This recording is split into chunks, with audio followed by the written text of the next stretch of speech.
जगराता कब प्रारंभ हुआ, मैया को खीर का भोग क्यों नहीं लगता, नारियल क्यों तोड़ा जाता है, एकादशी को चावल क्यों नहीं, ये सब इस कथा में है। तो राजा स्पर्श जो थे, चंदनपुर हिमाचल प्रदेश का एक राज्य हुआ करता था, उसके राजा थे स्पर्श। उनके यहाँ एक राजजोशी चित्रार्थ कार्य किया करते थे। वो राजजोशी जैसे नहीं आजकल मुख्यमंत्री के यहाँ एक सचिव होता है, झाड़ू वाला भी होता है, एक क्लर्क होता है, बड़ा क्लर्क होता है, ऐसे ही राजा के यहाँ भविष्य फल देखने के लिए हुआ करते थे एक ज्योतिष ब्राह्मण। तो उनकी दो कन्याएं थी, नंदा और सुनंदा। तारा रानी की अमर कथा ये पिक्चर देख लेना आप यूट्यूब पे लोड करना, जो हम सुना रहे हैं वही मिलेगी। तो उनकी दो बच्चियां थी, नंदा और सुनंदा। दोनों की आयु जो थी अल्प आयु, अल्प माने कम आयु की, 12 वर्ष के आसपास। तो दोनों अल्प आयु की थी, लेकिन मां की भक्तन थी। एक दिन दोनों बच्चियों ने प्रण किया कि आज से मैं भगवान विष्णु और मां भगवती का व्रत करूंगी, इसमें चावल का प्रयोग नहीं करूंगी। राजजोशी चित्रार्थ ज्ञानी पुरुष थे, उन्होंने कहा जाओ मैं भी वरदान देता बेटियों, तुम्हारी जैसी भक्ति जो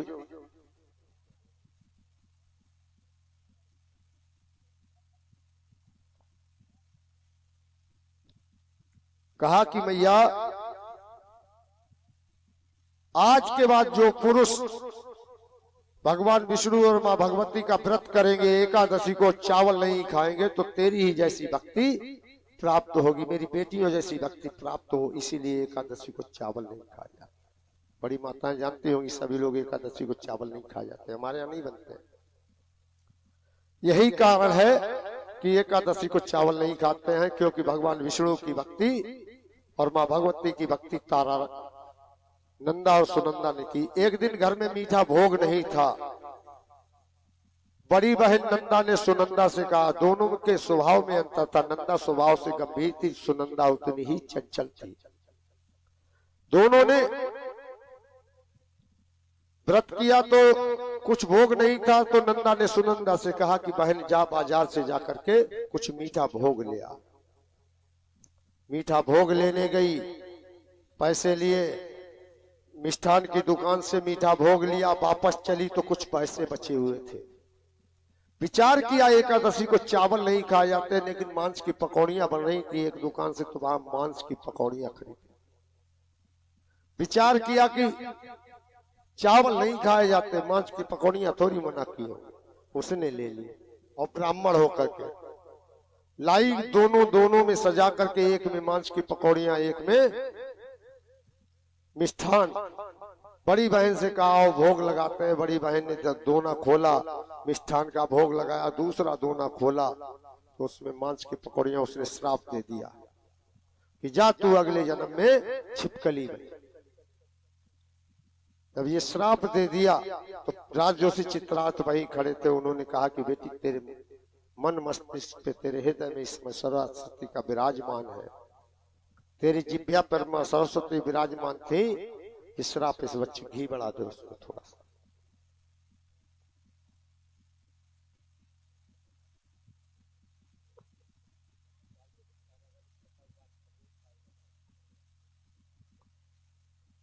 कहा कि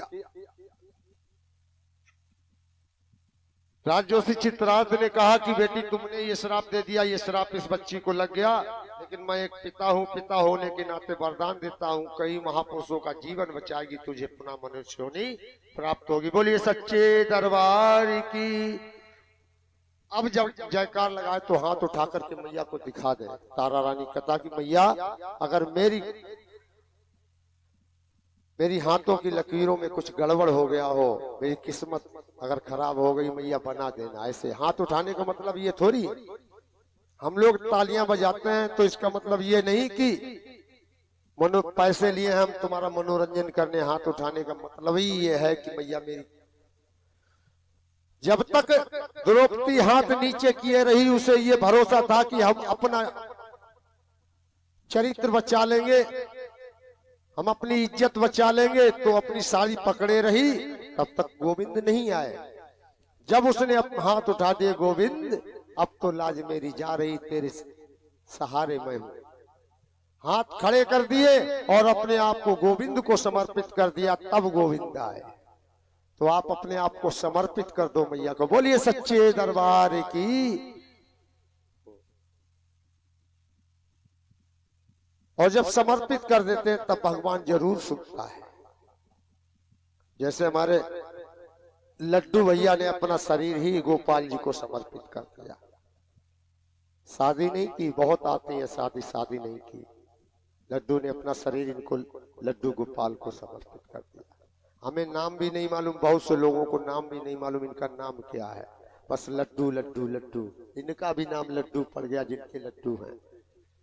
एक दिन के लिए समधी भी हमारे बने थे जिस दिन रुक्मणी का विवाह इस भागवत में हुआ। हाँ, लड्डू बंटवाए थे लड्डू ने। आइएगा। तो हुआ क्या, जब ये वरदान दे दिया तो सबसे पहले 12 वर्ष की नंदा हुई। तो नंदा ने अपनी जीवन लीला समाप्त हुई। नंदा की जीवन लीला समाप्त हुई। उसी नंदा ने जाकर के राजा इस पर, जहां राजजोशी चित्रात्कार किया करते उनके घर जाकर के छोटी बच्ची के रूप में जन्म लिया। राजजोशी चित्रार्थ ने उसका नामकरण किया तारा। बोलिए तारा रानी की। तारा जैसे जैसे बड़ी होती गई वैसे वैसे मैया की भक्तन बनने लगी। हे महाशक्ति महामाया, तेरा पार किसी ने न पाया, तेरा पार किसी ने न पाया। एक सूरज की दो किरणें, एक नंदा और सुनंदा दो किरणें, एक सूरज की दो किरणें, प्यारी प्यारी भोली भोली, करती मैया की भक्ति, एक वृक्ष की दो डाली। हे महाशक्ति महामाया, तेरा पार किसी ने न पाया, तेरा पार किसी ने न पाया। उधर तारा बड़ी होने लगी, तब तक उधर तारा जब 5 वर्ष की हो गई, इधर सुनंदा का भी जीवन जो है अब 12 वर्ष का हो गया। सुनंदा ने भी अपना जीवन लीला समाप्त की। हरिद्वार में एक जगह पड़ती है देवप्रयाग, जहां केदारनाथ, बद्रीनाथ और गंगोत्री से आकर के तीनों धाराएं मिलती हैं। गंगा मैया को उधर कोई गंगा नहीं कहता है। केदारनाथ से जब निकलते हैं तो अलकनंदा, जिसमें बाढ़ आई थी, तबाही मची थी, अलकनंदा। और बद्रीनाथ से जब निकलते हैं तो त्रिफगा गंगा, और जब गंगोत्री से निकलती हैं तो भागीरथी कहलाती हैं। और देवप्रयाग में आकर के तीनों धाराएं मिलती, वहीं इनका नाम पड़ जाता है गंगा। वहीं पे एक पीपल के वृक्ष खड़ा हुआ था, वहीं घोष ऋषि का आश्रम था, जो दुर्वासा ऋषि के गुरु हैं।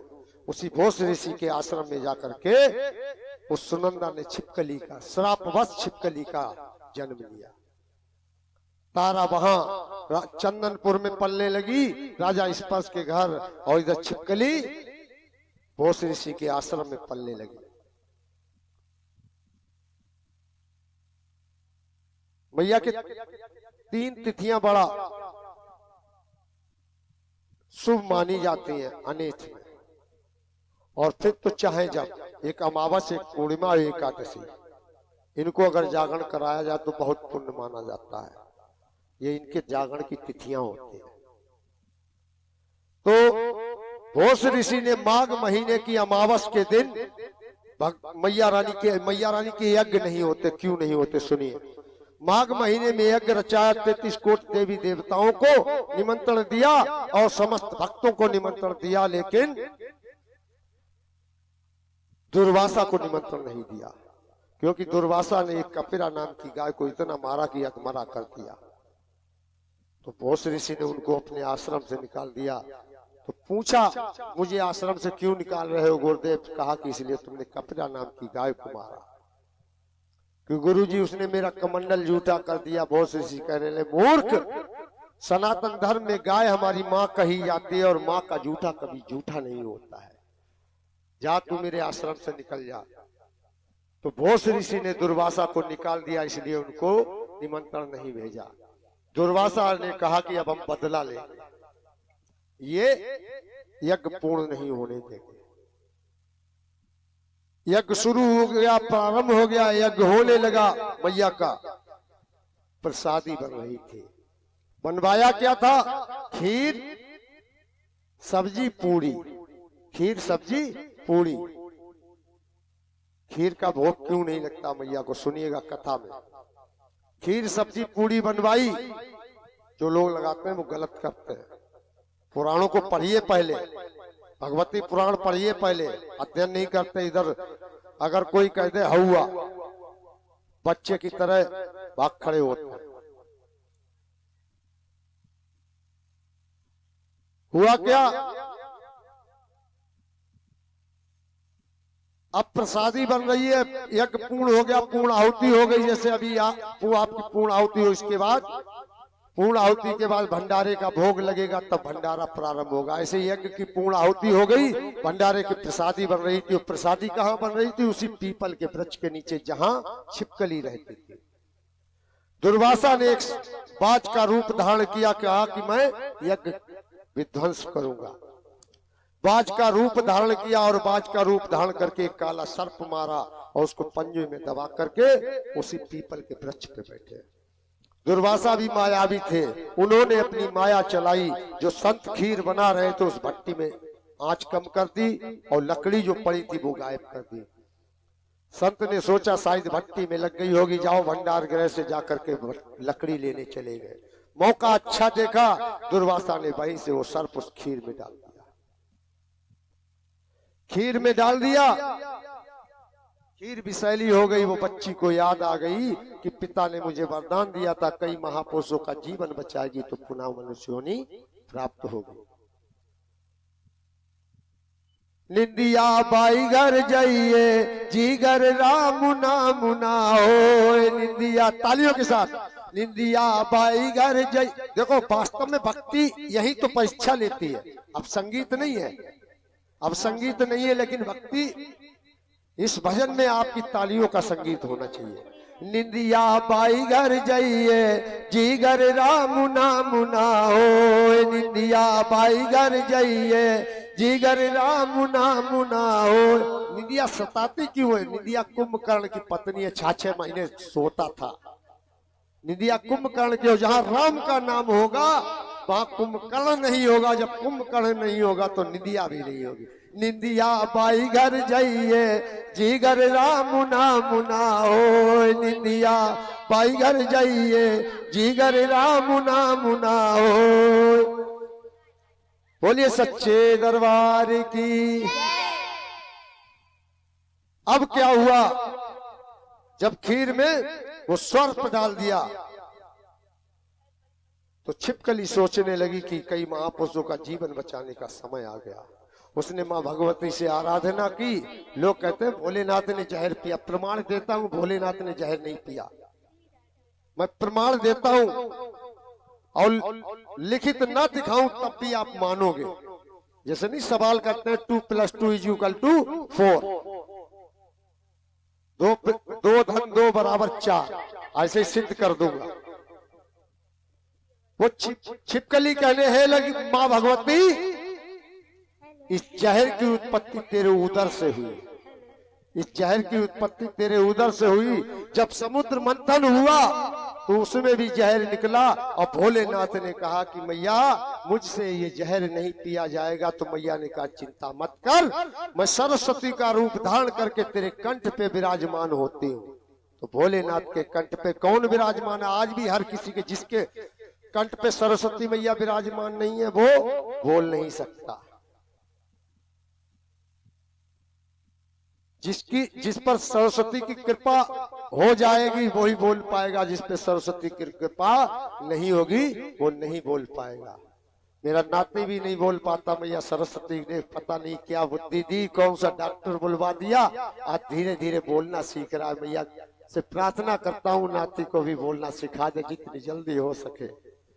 हे भगवती उस बच्चे को जितनी जल्दी हो सके उतनी जल्दी बोलना सिखा दे मैया। अब की बार जब जागरण करूं तो वो मेरे साथ भजन गाए।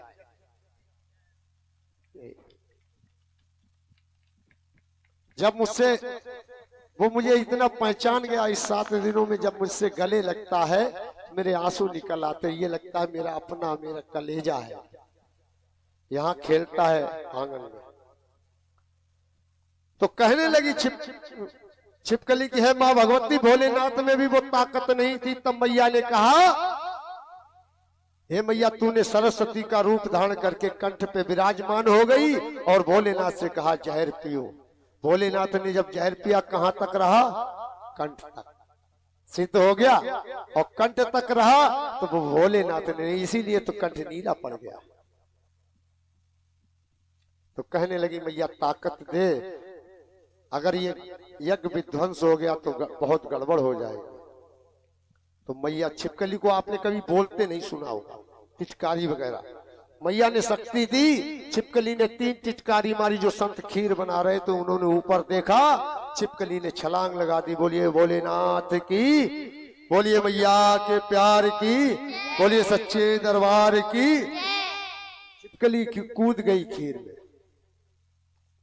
संत ने देखा, वो दौड़ते हुए भोस ऋषि के पास गए, गुरुदेव छिपकली ने खीर खराब कर दी। तो भोस ऋषि ने कुछ नहीं देखा, वहीं से श्राप दे दिया कि जा, नीच प्राणी नीचता से नहीं चूकते, मैं तुझे श्राप देता हूँ। क्या गलती थी उसकी? मांस का ही तो आज जाने कितने लोग काट काट के खाते हैं। और मेरा मानना है, अच्छा किसी जीव को काट दिया जाए मर जाता है, और मरे को क्या कहते हैं? मुर्दा। जो मांस खाते हैं हमारी समझ में मुर्दा खाते हैं, स्वाद अलग अलग है। मांस खाते हैं वो मुर्दा खाते हैं, स्वाद अलग अलग है। तो वहीं से उन्होंने श्राप दे। उसने मांसी का तो खाया भी नहीं था, वो केवल बाजार से ले आई थी। उसे एक बार श्राप मिला छिपकली में, दोबारा फिर श्राप मिल गया कि जा, नीच प्राणी नीचता से नहीं चूकते, ऐ छिपकली तेरा अगला जन्म नीच कुल में बीतेगा। और फिर कहा आज से मैया के यज्ञ नहीं होते, इसीलिए मैया के यज्ञ नहीं होते। और फिर कहा आज से मैया को खीर का भोग नहीं लगेगा। अब संतों ने कहा कि महाराज फिर मीठा भोग तो होना चाहिए, तो कहा कि हलवा बनवा लो। तो इसीलिए भजन भी चला है, माँ मुरादे पूरी कर दे हलवा बांटूंगी ना, इसीलिए हलवा पूरी का माँ को भोग लगता है। और हलवा चने का क्यों, ये बिल्कुल लास्ट में बताएंगे, क्योंकि कथा में ही है। अब हलवा बनने लगा और संत ने कहा कि वो खीर अगर किसी ने खा ली विषैली, तो एक भी प्राणी अगर जीवन लीला समाप्त हो गई, एक भी प्राणी की जीवन लीला समाप्त हो गई तो ये हवन बेकार हो जाएगा, यज्ञ बेकार हो जाएगा, ये यज्ञ बेकार हो जाएगा। तो क्या किया जाए कि ये काम करो, इसको गाड़ दो गड्ढे में। गड्ढा खुदवाया, जैसे ही खीर पलटी तो उसमें देखा सांप की पांजर हो। तब उन्होंने अपनी योग विद्या से पाया कि इस छिपकली ने तो अपना जीवन प्राणियों का जीवन बचाने के लिए समर्पित कर दिया। तो उन्होंने कहा बेटी श्राप तो वापस नहीं हो सकता, लेकिन मैं वरदान देता हूँ तेरा अगला जन्म उच्च कुल में ही होगा। जीवन नीच कुल में बीतेगा लेकिन जन्म उच्च कुल में होगा। उस छिपकली ने जाकर उन्हीं राजा स्पर्श के यहाँ जहाँ तारा का जन्म हुआ, दूसरी बच्ची के रूप में जन्म लिया। दूसरी बच्ची के रूप में जन्म लिया और वो बच्ची जब जन्म लिया तो राजोशी चित्राता बूढ़े हो चले थे, डंडे के सहारे से चल रहे थे। उन्हें बुलाया गया। उन्होंने जब पत्रा देखा, जब पत्रा देखा तो कहा कि महाराज इसकी घड़ियां ये बता रही इस बच्ची का जन्म इस राज्य के विनाश के लिए हुआ। उपाय यह है इस बच्ची का वध कर दिया जाए। आप विचार करिए, जिस बच्ची ने अभी जन्म लिया उसकी माँ के सामने, पिता के सामने ये कह दिया जाए इस बच्ची का जन्म इस राज्य के विनाश के लिए हुआ, इसका वध कर दिया जाए, कितना कष्ट होगा। और बेटियां भी बड़ा, जब जन्म लेती हैं, जब बेटी जन्म लेती है और बड़ी हो जाती है, जब बेटी जन्म लेती है तो 3-3 देवियों के रूप में जन्म लेती है। सुनिएगा, माँ के गर्भ में जब जीवन सब नासी आता तो माँ को ये पता नहीं होता है कि ये गर्भ में पलने वाली बच्ची है कि बच्चा है। तो 2-4 हजार रुपए डॉक्टर साहब को देते, साहब अल्ट्रासाउंड करके 10,000 अलग से ले लो, ये बता दो लड़की है कि लड़का है। बताया डॉक्टर साहब ने कि ये लड़की है, कि डॉक्टर साहब मुझे लड़का चाहिए, लड़की नहीं चाहिए, इसका आवर्षण कर दो, इसे खत्म कर दो। तो बच्ची की अंतरात्मा कहती है, दुलार मोहे देना न देना, पिताजी मोहे मति मारो। दुलार मोहे देना न देना, पिताजी मोहे मति मारो। और मारिए क्यों नहीं पिताजी? कि माँ, पहले सुनिए, मेरा पहला रूप, मैं 3 देवियों के रूप में जन्म लेती हूँ और पहला रूप मेरा क्या हो समझाऊं। माँ के गर्भ से जब मैं जन्मूं पिताजी मैं समझाऊं, मैं तो दुर्गा बन आऊं। पहला जब बच्ची जन्म लेती माँ भवानी, माँ दुर्गा बनकर जन्म लेती है। क्योंकि जब नवरात्रे में व्रत रहते हैं तो हम छोटी छोटी कन्याएं बुलाते हैं, उनका भोग लगाते हैं, पूजन करते। कहाँ से लाओगे? तो पहला जन्म उस बच्ची का माँ भवानी, माँ दुर्गा का होता है। मैं तो दुर्गा बन आऊं, पिताजी मोए मत मारो। मैं तो दुर्गा बन आऊं, पिताजी मोए मत मारो। इधर उस बच्ची के मारने की व्यवस्था हो रही कि इसका वध कर दिया जाए तो इस राज्य का विनाश रुक जाए। तो बच्ची आगे क्या कहती है? अरे सुनिए पिताजी, दूसरा रूप, पलवल कर जब बड़ी हुई मैं साजन के घर जाऊं। अरे पलवल कर जब बड़ी हुई मैं साजन के घर जाऊं, मैं तो लक्ष्मी बन जाऊं, पिताजी मोए मत मारो। पिताजी ज्यादा दिन नहीं, 18 साल तुम्हारे घर रहूंगी, 18 साल में तुम्हारे घर रह करके पलवल जाऊंगी और कुछ नहीं, उस 18 साल में तुम्हारे घर की जूठन खाऊंगी और बड़ी हो जाऊंगी, साजन घर चली जाऊंगी, तब मेरा रूप लक्ष्मी को। लोग नहीं कहते मेरे घर बहू क्या आ गई, लक्ष्मी आ गई। तो दूसरा रूप उसी बच्ची का होता, लक्ष्मी का। फिर बच्ची कहने लगी,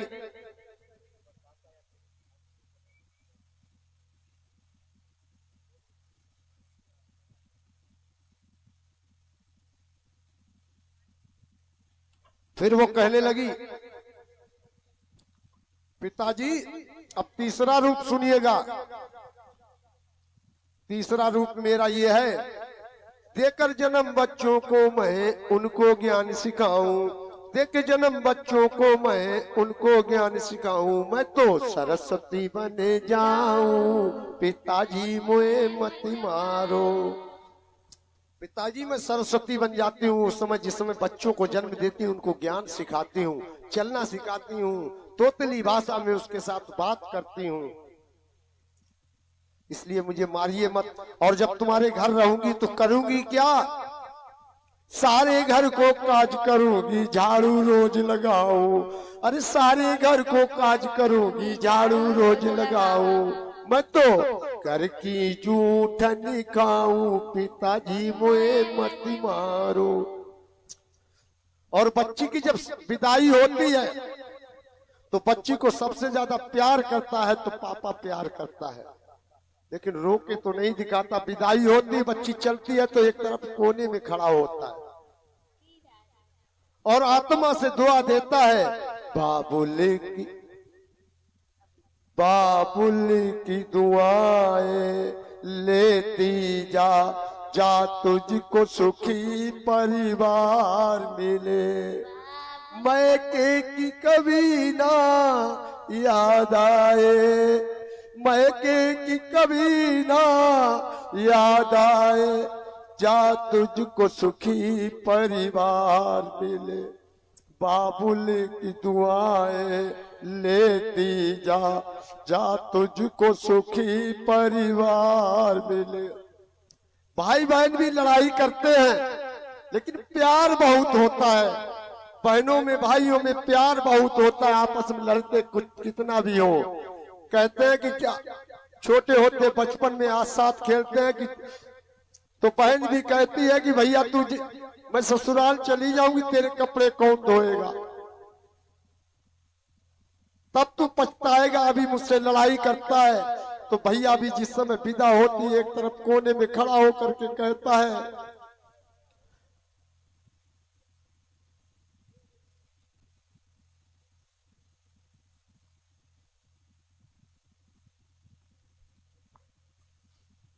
भैया भी कोने में खड़ा होता है, एक तरफ रो करके कहता है कि बहना तू तो जा रही है, अब मेरे कपड़े कौन धोएगा। अब मैं लड़ाई किससे करूंगा, अब मैं लड़ाई किससे करूंगा। बहुत रोती है और भैया भी रोता है। और भैया कहता है कि बहना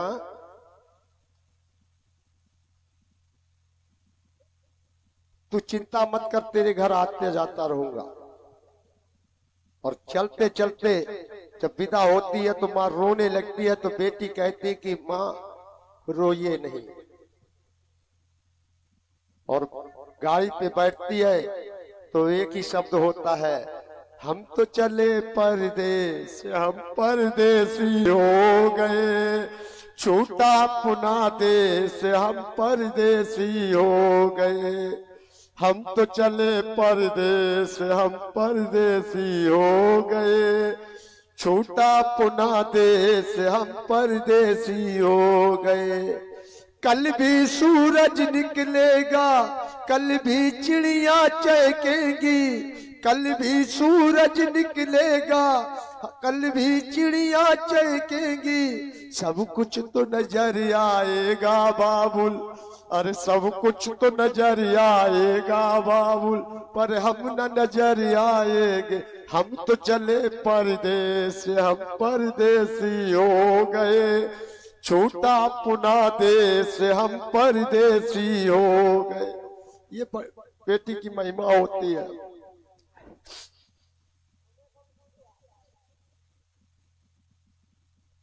और जब बच्ची की अंतरात्मा इतना कहती है तो मैया की ऐसी कृपा हो जाती है। कहते हैं रुको रुको, अभी बद मत करना, इस बच्ची को हम देखते हैं। इस बच्ची को अगर किसी दूसरे राज्य में भेज दिया जाए, उस राज्य का भी विनाश रुक जाएगा और तुम्हारे राज्य का भी विनाश नहीं होगा। उपाय अच्छा लगा। एक स्वर्ण नौका बनवाई गई, उसके अंदर हीरा जवाहरात पन्ना मोती इत्यादि भर दिए गए, बच्ची को उसमें लिटा दिया गया और बच्ची को वहीं से गंगा मैया में बहा दिया गया। उन्होंने आकर के हरिद्वार में गंगा मैया में बहाया उस बच्ची को, और वो बहती बहती बहती बहती बहती बहती बहती बहती बहती बहती कहाँ लगी जाकर के, काशी नगरी। वहां मतंग नाम का एक मेहतर था, सुवर्ण नाम के एक ब्राह्मण थे। वो सुबह सुबह घाट पे स्नान करने जाया करते थे। वो मतंग नाम का मेहतर अब पता नहीं कौन सा सब आ जाए जलने के लिए, इसलिए झाड़ू लगाने जाता था। सुवर्ण नाम के मेहतर ने उसमें एक पर्चा लिख के रख दिया गया था उस नौका में, ये बच्ची अपने साथ जो धन ला रही है, इस धन को इस बच्ची पे ही खर्च किया। तो नौका बहती हुई जा रही थी, तो स्वर्ण नाम के उस ब्राह्मण ने जब उस नौका को देखा तो कहा हम निकाल भी नहीं पाएंगे, गंगा मैया गहरी बहुत है। तो उस मेहतर से कहा उस स्वर्ण नौका को निकाल के लाओ, तो ये धन हमारे, इसको देखा मैंने पहले और मेहनत तुम भी करोगे, तो ऐसा करो इसको निकालो, इसको धन आधा आधा करे। उसने कहा ठीक है, पंचायत हुई कि लोगे क्या। उन्होंने कहा महाराज आपने पहले देखा, आप ही निर्णय कर दो। तो सोचने लगे ब्राह्मण ये स्वर्ण नौका है, इसके अंदर अच्छे अच्छे कपड़े हो सकते हैं, लेकिन नौका सोने की है, ये सोने की नौका हम ले लेंगे। तो कहने लगे ब्राह्मण की स्वर्ण नौका हमारी, इसके अंदर का माल तुम्हारा। और उस मेहतर के कोई संतान नहीं थी, वो दौड़ता हुआ छलांग लगा दी और जाकर के स्वर्ण नौका को बाहर निकाल के लाया। मेहतर ने जैसे ही नाव के पट खोले तो उसमें कन्या को पाया, हीरा जवाहरात मोती इत्यादि पाए। उस मेहतर ने उस बच्ची को अपने हृदय से लगाया और भाग खड़ा हुआ कि महाराज सारी दौलत तुम रख लो, मुझे तो, मैं निर्वंशिया हूँ, मेरे कोई संतान नहीं है, मैं इस बच्ची को अपने साथ लिए जा रहा हूँ। जाकर के अपनी पत्नी की गोद में रखा उस बच्ची को। पत्नी ने कहा कि महाराज कहीं चुरा कर तो नहीं जाए, कि नहीं नहीं, उसने सारा वृत्तांत बताया, ऐसे ऐसे ये कन्या गंगा मैया के किनारे मिली। उसके कोई संतान नहीं थी, बांझ औरत थी। मैया से कहा कि मैया मेरे घर ऐसी कोई चीज नहीं है जिससे इस बच्ची को दूध पिला सको, ना तो गाय है ना तो कुछ है। मैया ने उसकी टेर सुन ली, उस बांझ औरत के स्तनों में दूध आ गया। बोलिए सच्चे दरबार की। और उस मतंग नाम के मेहतर के यहाँ वो बच्ची पलने लगी। उसका नाम रखा गया रुक्को, प्यार से कहने लगे। उसको नाम रुक्मणी रखा गया, प्यार से रुक्को कहने लगे। बोलिए सच्चे दरबार की। उधर तारा बड़ी हो रही है, इधर रुक्को बड़ी हो रही है। उधर एक जब तारा विवाह योग हुई तो उसी समय की घटना है। एक राज्य हुआ करता था हरिपुर, जिसको आज कहते हैं अयोध्या, जिसको आज अयोध्या करते हैं। ये पहले सतयुग में इसकी का नाम हरिपुर हुआ करता था। हरिपुर के एक राजा हुआ करते थे, राजा हरिश्चंद्र, नाम सबने सुना होगा। हरिश्चंद्र की ससुराल कौन कौन जानता है कहाँ? हरिश्चंद्र की कथा तो सुनी होगी। रोहित, वो गंगा जी के किनारे कर मांगा गया और अपने बच्चे की बलि चढ़ा दी गई, ये सब कुछ सुना होगा। जब उनका ऋषि ने बोलिया, परीक्षा ली उनकी भक्ति की, उनकी सत्य की, लेकिन उनकी ससुराल कहाँ बता रहा। राजा हरिश्चंद्र अयोध्या के राजा थे, जिसको हरिपुर कहा जाता था। उस समय वो एक दिन शिकार खेलने गए, शिकार खेलते खेलते रास्ता भटक गए। महीना दिन 15-20 दिन हो गए भटकते भटकते, चंदनपुर लगे जाकर के। हिमाचल प्रदेश में चंदनपुर राज्य हुआ करता था। आज भी वहां मंदिर बना हुआ, शिलालेख लगे हुए, उन पे लिखा हुआ है।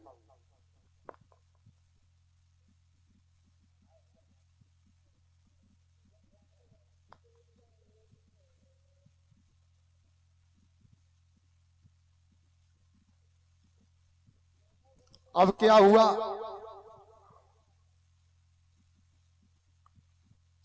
वो वही चंदनपुर लगे जाकर के राजा स्पर्श ने पूछा कि आप कौन हो? लगते तो राजकुमार हो, लेकिन कौन हो पता नहीं, आप घुड़सवार हो। तब उन्होंने अपना परिचय दिया, मैं अयोध्या का हरिपुर का राजा हूँ, राजा हरिश्चंद्र मेरा नाम है, मैं रास्ता भटक गया हूँ अपने राज्य का। तो उन्होंने बड़ा आदर सत्कार किया, नमस्कार किया, बैठे। उन्हें लड़का बहुत अच्छा लगा। उन्होंने कहा कि महाराज मेरी एक पुत्री है जिसका नाम है तारा, उससे विवाह करोगे? तो राजा हरिश्चंद्र ने कहा कि हमें पहले दिखाओ तो मेरे योग्य है भी कि नहीं। जैसे ही राजा हरिश्चंद्र ने तारा को देखा, मोहित तो हुए, कहा कि मैं विवाह करूंगा। राजा हरिश्चंद्र ने पहला जागरण कब हुआ सुनिएगा, पहला जागरण कब हुआ ये सुनिएगा। राजा हरिश्चंद्र ने विवाह किया और 3 दिन वहां रहे, और रहने के बाद जब विदाई हुई तो उन्होंने हाथी घोड़ा इत्यादि और रास्ता दिखाने वाला एक पथिक भेज दिया साथ। और आते आते अपने घर नवमी के दिन आए। नवमी के दिन, नवमी के दिन अपने घर आए। लोगों ने कहा कि महाराज बहुत अच्छे अकेले अकेले विवाह कर लाए, कि महाराज बहुत अच्छे अकेले अकेले विवाह कर लाए, ये अच्छी बात नहीं। और दावत दावत भी कुछ नहीं हुआ। आजकल नहीं जैसे प्रोग्राम करते हैं, कोई शादी आदि होती डीजे लगा लेते हैं, नाचने वाली बुला लेते हैं। थोड़ा और पहले जाते तो लोग नौटंकी ढोला ड्रामा इत्यादि करते।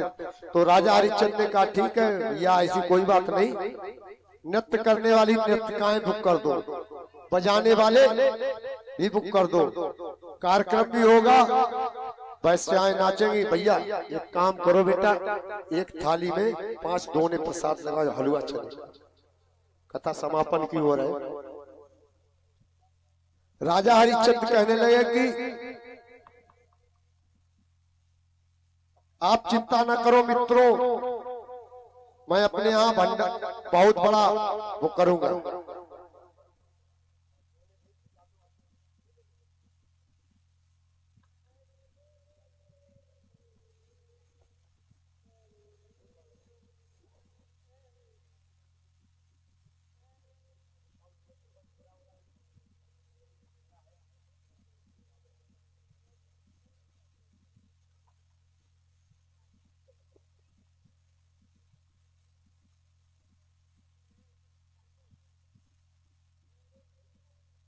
अब हुआ क्या,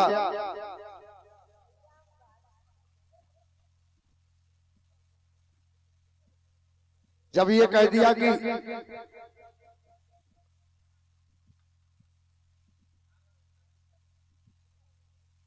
जाओ दावत करेंगे और नृत्यकाएं बुक कर दें, दावत करेंगे नृत्यकाएं बुक कर दें। नृत्यकाएं जब बुक कर दी तो तारा ने कहा कि महाराज आयोजन करने वाले हो कि हाँ हम आयोजन करने वाले हैं। वैश्याएं बुक कर दी और ढोल लगाने वाले सब बुक कर दिए कि ठीक महाराज उत्सव कहाँ होगा, कि कचहरी के पांडाल में होगा। कि महाराज एक बात करूं कि हाँ बताओ, कि मैं आपकी अर्धांगिनी नई नहीं हूँ, मेरा सुझाव अच्छा लगे, मैं नई नहीं हूँ, मेरा सुझाव अच्छा लगे तो मानना। अच्छा ठीक है, मेरा सुझाव ये है कि वो कचहरी में ना करा के माँ के मंदिर में कराओ उत्सव। कि बावरी हो गई, पगली हो गई, उन वैश्याओं के माँ के मंदिर में नचाएंगे, ढोल लगाने वालों को माँ के मंदिर में नचाएंगे। महाराज पूरी बात तो सुनिए। कहा कि महाराज हाँ जगराता करें। कि जगराता कि हाँ कि क्या मतलब, कि जा माने जागते हुए, गा माने गाते हुए, रा माने रात भर, ता माने तालियों के साथ, इसलिए हम लोग तालियां बजाते हैं। बोलिए सच्चे दरबार की, हाथ उठा करके तालियां बजा दीजिएगा। इसलिए नाचते गाते झूमते हुए रात भर मैया का हम गुणगान करते हैं, इसलिए तालियां बजवाते हैं। इसलिए नहीं, पैसे तो लेते ही है भाई, कार्यक्रम किया पैसे तो कलाकार लेते ही है। हुआ क्या, अब जब इतनी बात कही कि महाराज वहां जगराता करेंगे, और जिन वैश्याओं ने अपने जीवन भर अपने नृत्य से मनुष्यों को लुभाया, आज एकादशी के दिन वहां जगराता करेंगे तो भजनों पे नाचेंगे।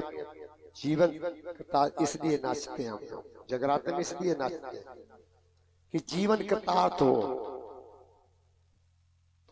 राजा को उपाय अच्छा लगा, एकादशी का दिन आया, सबको भोजन कराया और रात्रि में मैया का जागरण हुआ।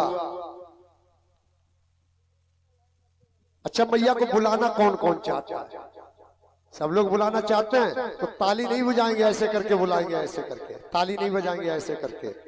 अरे ठुमक ठुमक चली आइयो भवानी मोरे अंगना में, मैया ठुमक ठुमक चली आइयो भवानी मोरे अंगना में।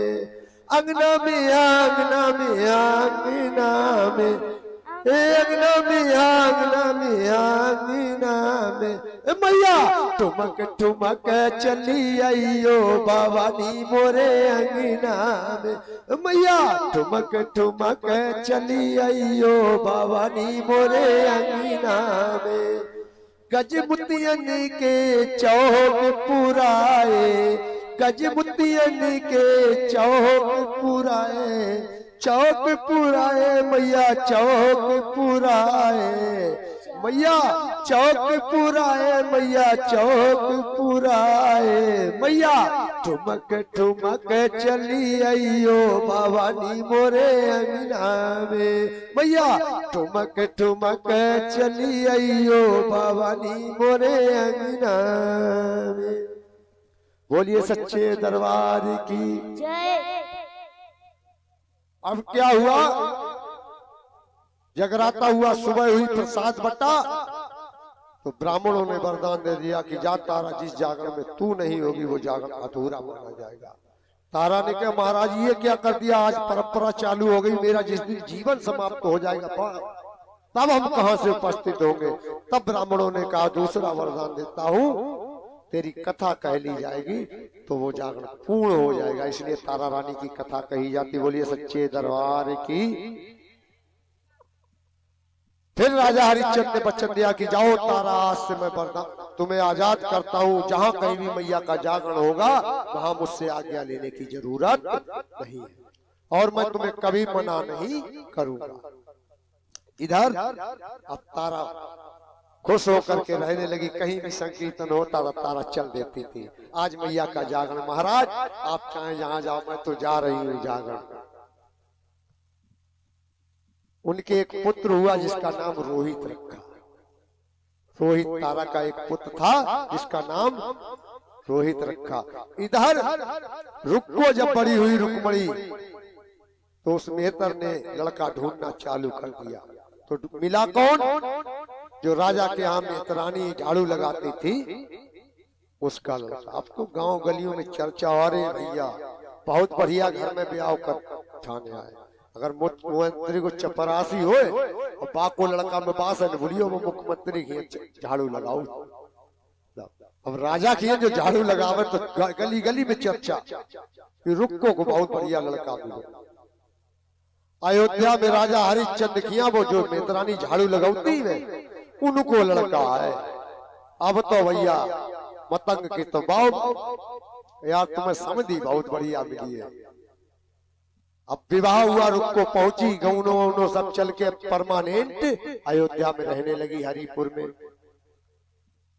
रुक्को को रहते रहते रहते रहते 9 सालें बीत गई, रुक्को के कोई पुत्र नहीं हुआ। एक दिन रुक्को की सास बीमार हुई तो रुक्को की सास ने कहा जाओ बहू जाकर के महलों में झाड़ू लगाओ। तारा माँ की भक्तन थी, उसे एक जन्म पिछले तक की खूब अच्छी तरह याद थी। जैसे ही रुक्को झाड़ू लगाने गई तारा ने पहचान लिया कि ये पिछले जन्म की मेरी बहन है और इस जन्म की मेरी सगी बहन। उसने कहा कि बहन तू मेरी सगी बहन है कि? अरे महारानी क्या बात करती हो,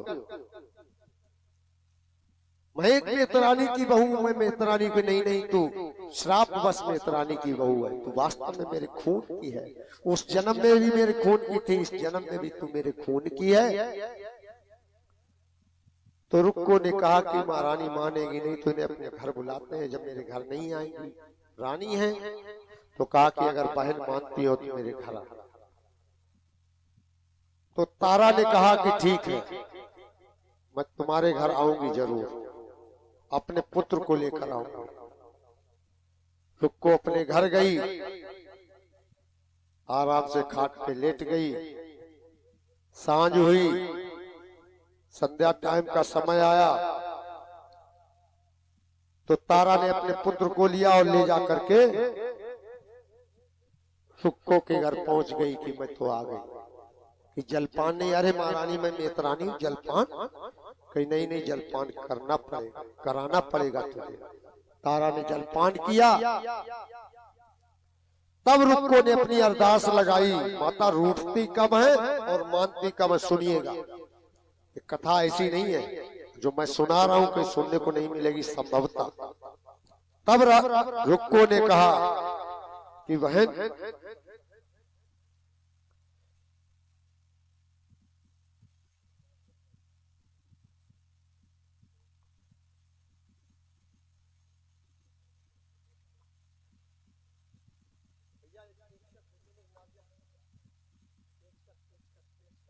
पेचकस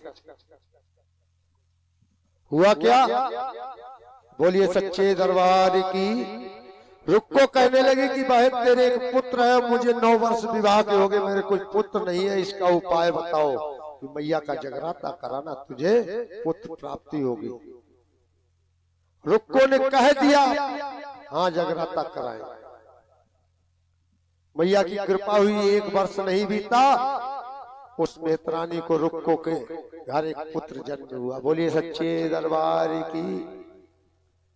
अब मैया रूठती कब सुनिएगा। पुत्र 1 साल का हो गया, मैया का जगराता भूल गई। पुत्र 2 साल का हो गया, मैया का जगराता भूल गई। पुत्र 5 साल का हो गया, मैया का जगराता नहीं कराया। अब तो मैया को क्रोध आया और बच्चे पे प्रकोप बन गई, चेचक जिसको डॉक्टर की भाषा में कहते हैं चेचक, माता निकल आई। अम्मा अगर कहूं बस में बैठी हो ध्यान आइए, मेरी भैंसिया जो है बयान को ए मैया मेरी भैंसिया पड़िया से ब्याई जाए तो जब बड़ी हुए तो 30, 40, 50, 60, 70 हजार भैंसिया बने जाए तो मैया हम तुम्हें पश्चात चढ़े रत्ता चल हम अब भैंसिया ब्याई पड़िया। अब वो पश्चात चढ़ाई वो बोली तो भैया बच्चा तुम्हारे निगनाई माता निकले कहा तो संकल्प मत लीजिए किसी चीज का, रास्ता चल जाए और संकल्प लिया है तो पूर्ण करिएगा।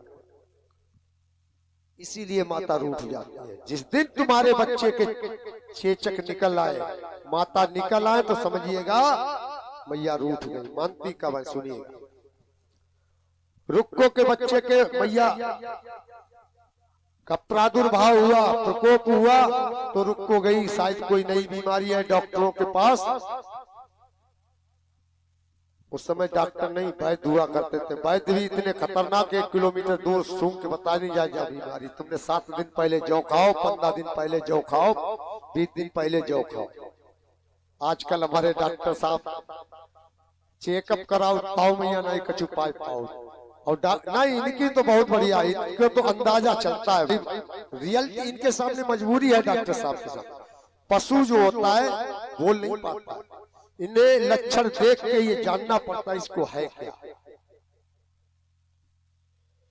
लेकिन फिर भी अल्ट्रासाउंड वगैरह होकर चेक होने के बाद भी आज ठीक नहीं। पहले वैद्य नाड़ी पकड़ते थे और बता देते थे तुम्हें ये ऐसे वैद्य थे।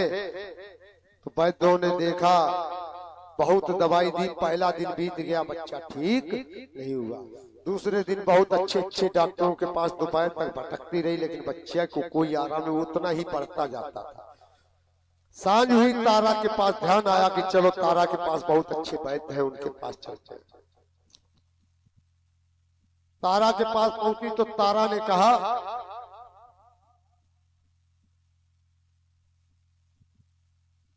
कि बहन तूने जागरण बोला था पुत्र प्राप्ति के लिए, जागरण नहीं कहा। मैया रूठ गई, इसको मना। कहा ठीक है मनाएंगे कि जागरण करा, और जागरण करा देगी तेरा बच्चा ठीक हो जाएगा। दूसरे दिन की बात, रुक्को ने कहा कल मैं जागरण कराऊंगी। ब्राह्मणों से कहा तो ब्राह्मणों ने कहा कि ठीक है कल जागरण कराना, कि कल जागरण कराना। तो ब्राह्मणों ने कहा ठीक हम कर तो देंगे अगर तारा आएंगे। तारा के पास गई, तारा ने कहा जाओ ब्राह्मणों से कह दो मैं जरूर आऊं। मैया की ज्योत 10 बजे से पहले क्यों नहीं जला सकते, मैं बताऊं क्यों। ब्राह्मणों ने उस रुक्को के घर सारा पूजन पाठ सब इत्यादि कर दिया। अब बैठे हैं ब्राह्मण, तारा 7 बजे ही पूजन पाठ प्रारंभ कर दिया। अब प्रारंभ करके पूजन करके निच्चू फुर्सत बैठे हैं कि तारा आ जाए हम ज्योत जलाएं, तारा आ जाए हम ज्योत जलाएं। ये जाकर पूर्ण नहीं होगा। हरिश्चंद्र को पता चला एक मेहतर के घर जागरण होगा और तारा वहां जाएंगी जरूर। तो हरिश्चंद्र ने अपनी उंगली काट ली, उसमें नमक लगा लिया, दर्द होता रहा। तारा से कहा कि मेरी उंगली कट गई, मुझे बहुत दर्द हो रहा, मुझे नींद आ जाए तब चली जाए। अब हरिश्चंद्र घुटनों में सर रखे हुए हैं, लेकिन हरिश्चंद्र को नींद नहीं आ रही है। तारा कहते मैया किसी का जागरण क्या अधूरा रह जाएगा। मैया की कृपा हुई, जब 5वां पैर समापन की ओर होता है, वो होता है 10 बजे का समय, और 6ठा पैर मिलन का समय होता है। 5वां पैर समापन और 6ठा पैर मिलन, उस समय 10 बजते हैं। तो जब नींद आई तो मैया की कृपा, तो तारा भागती हुई पहुंची, तो उस समय ठीक 10 बजे थे। तो ब्राह्मणों ने ज्योत जलाई, कहा आज से मैया की ज्योत ठीक 10 बजे जागरण में जलेगी। इसलिए मैया की ज्योत मैंने बहुत देखे अपने जीवन में, डॉक्टर साहब बहुत देखे हैं। हमने एक बार 8 बजे ज्योत जला दी, हमने कहा अब आपकी जिम्मेदारी है घी डालना और इसकी रक्षा करना। मैं जागरण करूंगा, मैं खंडित हो जाए मेरी कोई जिम्मेदारी। बड़ा प्रेम से बैठे हैं, घी डाल रहे थे, पूरी रात सेवा की। और जब कन्हैया जी की झांकी निकली तो उन्होंने कन्हैया जी के ऊपर ऐसे फूल फेंका, आगे जाकर के ऐसा फेंका कि पूरा झुंपा जाकर के ज्योत पे गिरा। ज्योत उन्हीं से जिन्होंने रक्षा करने का प्रण लिया था। तो 10 बजे से पहले ज्योत पहली बार जला ही नहीं पाओ। यही कारण है, आपने बहुत प्रयास किया, हमने प्रयास किया, सबने। काऊ की साड़ी रही जाए, काऊ की धोती रही जाए, पहनवे को अम्मा नहीं आई, वो चाचा नहीं आए, अब उनने खाना है, भैया कहाँ, अरे अब पेशाब करने गए, रुक जाओ, अब उनने के हम आना है कि तबाही पे भैया के जागरण। तो ये व्यवस्थाएं होती, लग जाती है ऐसी। तो 10 बजे ज्योत जली सारी रात जागरण हुआ। मध्य रात्रि में राजा हरिश्चंद्र की नींद टूटी।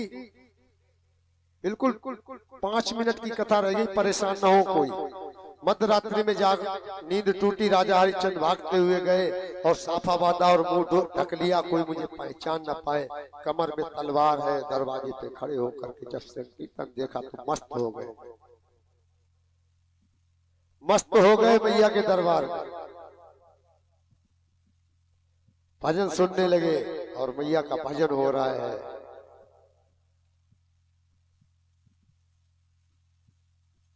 सुबह मेतरों के यहाँ काली की पूजा हुआ करती, काली, तो उन्होंने जागरण किया तो मेढ़े, कोई बकरे की बलि चढ़ाता, कोई मेढ़े की बलि चढ़ाता है। तो उस रुक्को ने मेढ़े की बलि चढ़ाई, यानी भेड़ की बलि चढ़ाई और मदिरा का भोग लगाया। मांस के टुकड़े किए, मांस और मदिरा का भोग लगाया काली मैया को, और वही प्रसाद बांटा। तो तारा ने अपना पल्लू किया। मांस के टुकड़े तो रह सकते हैं कपड़े में, लेकिन मदिरा जो होगी वो तो नीचे गिर जाएगी। जब पल्लू में वो मांस और मदिरा का प्रसाद लिया तो नीचे नहीं गिरा। राजा हरिश्चंद्र ने तलवार खींच ली। अरे तारा भाई रुक जाओ, तुमने मांस और मदिरा का प्रसाद लिया, तुमने अच्छा नहीं किया। तारा कहने लगी कि महाराज, मैंने मांस और मदिरा का प्रसाद नहीं लिया, मैंने मैया का प्रसाद लिया।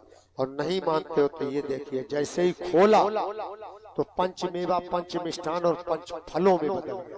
बोलिए सच्चे दरबार की। इसीलिए मैया को 5 प्रकार की मेवाएं, 5 प्रकार का मिष्ठान और 5 मेवा।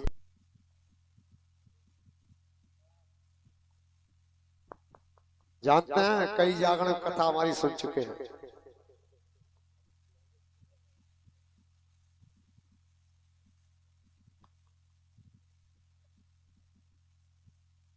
जब राजा हरिश्चंद्र ने ये देखा कि मैंने तो अपने आंखों के सामने तुम्हें मांस और मदिरा लेते देखा है, लेकिन ये पंचमेवा में बदल गया, पंचमिष्ठान में शक्ति की भक्ति मैं जानना चाहता हूँ। अब डॉक्टर साहब फंस गए। आज आप राजा हरिश्चंद्र हैं और भाभी तारा रानी। फंस कैसे गए सुनिएगा।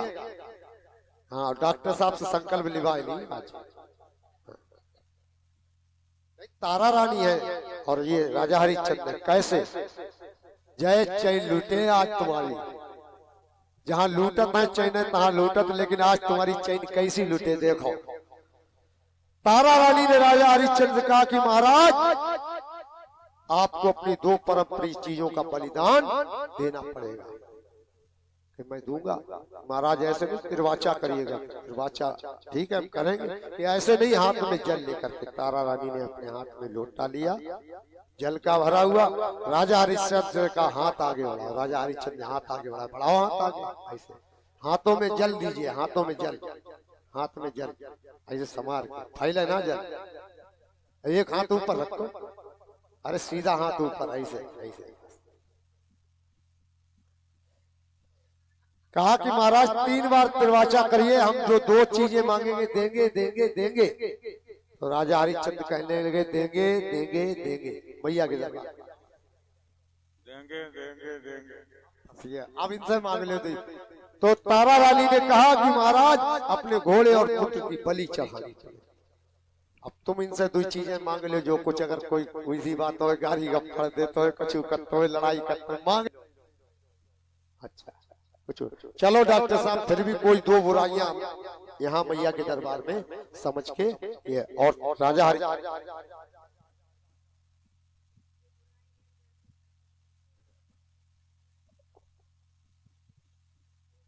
राजा हरिश्चंद्र ने कहा कि हम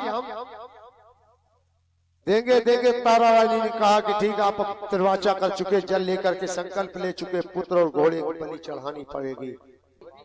माना कि हम घोड़े को बहुत प्यार करते हैं, पुत्र की तरह, और पुत्र को भी प्यार करते हैं, और उस पुत्र घोड़े की बलि चढ़ाते हैं, लेकिन पुत्र की कैसे, जिसे हमने पाला। तारा रानी कहने लगी महाराज, तुमने पुत्र को पाला नहीं।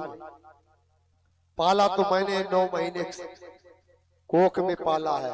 इसके बाद 5 वर्ष की अवस्था पे सीने पे लिटा कर सुलाया है, और अपना स्तनपान कराकर अपना खून उसे पिलाया है। तुमने लाड़ प्यार दुलार दिया है, पाला तो मैंने। मेरा भी तो पुत्र है, या तो महाराज पीछे हट जाओ अपने बच्चन से, या तो पुत्र घोड़े की बलि चढ़ानी पड़े। राजा हरिश्चंद्र कहने लगे, रघुकुल रीत सदा चली आई, प्राण जाए पर वचन न जाए। राजा हरिश्चंद्र चल दिए मंदिर की ओर और मंदिर में जाकर के पुत्र और घोड़े की बलि चढ़ा दी। पुत्र और घोड़े की बलि चढ़ा दी और छोटे छोटे टुकड़े किए, 5 दोने सजाए। 5 दोने सजाए और पहला दोना खोला तो वो मांस के टुकड़े घोड़े के और पुत्र के कायम बदल गए, हलवा में बदल गया। पहला दोना खोला तो वो हलवा में बदल गया, मैया का भोग लगाया।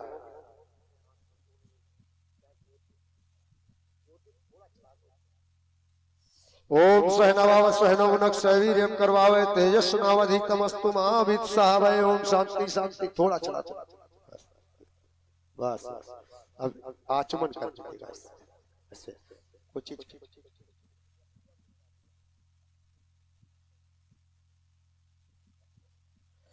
और जब दूसरा दोना राजा हरिश्चंद्र ने खोला तो वो भी हलवा में बदल गया। काहे में बदल गया? हलवा में।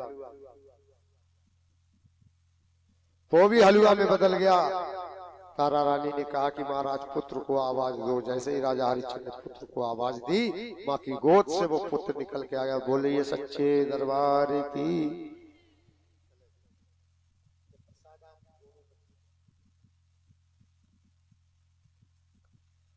और तीसरा दोना खोला तो वो चने में बदल गया। घोड़े का परम प्रिय भोजन चना ही होता है, इसलिए हलवा चने का भोग भैया को लगता है। तीसरा दोना खोला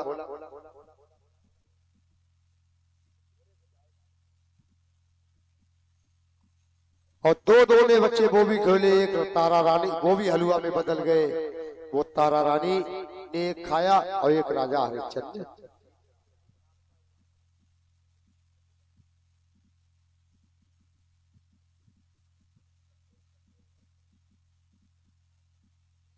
अब क्या हुआ? मैया प्रकट हो गई। मैया प्रकट हो गई कि वरदान मांग लो। तारा रानी कहने लगी, मैया भक्ति में शक्ति ना होती तो तू प्रकट ना होती। सतयुग में तो मैंने पुत्र घोड़े की बलि चढ़वा दी, लेकिन कलयुग में कोई नहीं। ये नारियल है क्या? सुन लीजिएगा। जिस समय शिवजी ने, पहले गणेश भगवान का हम लोगों की तरह देवी देवताओं की तरह सर हुआ करता था। जब पार्वती से मिलने गए तो गणेश पहरा दे रहे थे, गणेश को जाने नहीं दिया। गणेश ने शंकर जी को त्रिशूल से सर काट दिया। वो मंदराचल की पहाड़ियों में जाकर के गिरा, जाकर वहां नारियल का वृक्ष बन गया। अब गणेश जिंदा कैसे हो? जो असली सर था वो तो वृक्ष बन गया। तब कहा, कोई हाथी जो पीछे से दूध पिला रहा हो उसे, तो कोई जानवर पीछे से दूध पिला रहा तो हाथी ही, वो आगे से दूध पिला रहा हो, हाथी ही आगे से दूध पिला, हथनी ही। तो हाथ उसके बच्चे का सर काट के लाए, वो जाकर के गणेश को लगा। अब से सूंड है गणेश, पहले नहीं थी। तो माँ भवानी कहने लगी, गणेश के सर से उत्पन्न जो नारियल है उसका फल मेरे दरबार में तोड़ा जाएगा तो वो घोड़े और पुत्र की बलि के समान माना जाएगा। इसलिए भैया के देखिए आप ध्यान से, 2 छोटे छोटे होंगे, एक थोड़ा बड़ा। ऐसा प्रतीत होता है कि नाक और मुंह आंख हो, नाक आंख मुंह,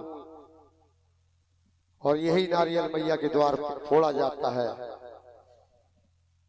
नारियल एक बार में चटक जाए, पानी निकल जाए इसका, ऐसे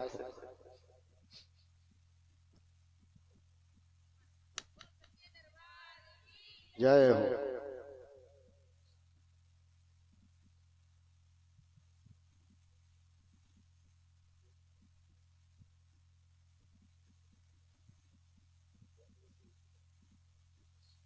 इस तरीके से ये कथा संपन्न हुई।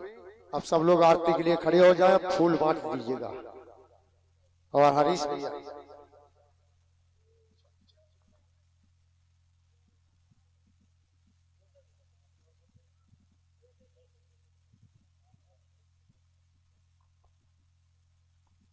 सभी लोग आरती के लिए खड़े हो जाएं।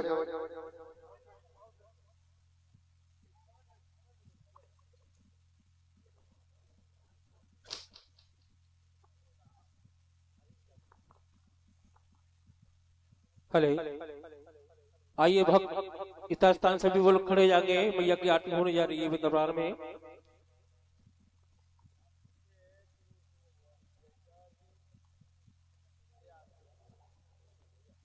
जय अम्बे गौरी मैया जय श्यामा गौरी, तुमको निस दिन ध्यावत मैया जी को रोज मनावत हर ब्रह्मा शिव जी।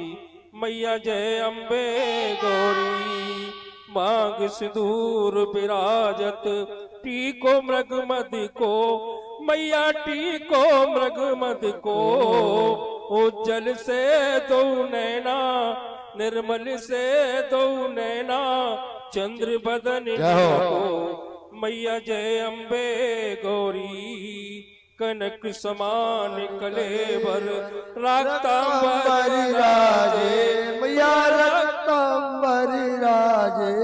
रक्त पुष्प गल माला रक्त पुष्प गल माला, कंठन पर छाजे मैया जय अम्बे गौरी। के हर वाहन राजत खड़ग खपर धारी मैया खड़ग खपर धारी। सुर नर मुन जन सेवत सुर नर मुन जन सेवत, तिनके दुख हारी मैया जय अम्बे गौरी। कानन कुंडल शोभित नासागे मोती मैया नासाग्रे मोती। कोटिक चंद्र दिवाकर कोटिक चंद्र दिवाकर, राजत सम ज्योति मैया जय अम्बे गौरी। सिंबु न सिंबु बिदारे मैं सासुर घाती मैया मैं सासुर घाती। धूम बिलोचन नैना मधुर मिलोचन नैना, निस दिन मदमाती मैया जय अम्बे गौरी। चंड मुंड सहारे सोनित बीज हरे मैया सोनित बीज हरे। मधु के टब दो मारे मध के टब दो मारे, सुर में हीन करे मैया जय अम्बे गौरी। ब्रह्माणी रुद्राणी तुम कमला रानी मैया तुम कमला रानी। आगमुन गम बखानी आगमुन गम बखानी, तुम शिव पट रानी मैया जय अम्बे गौरी।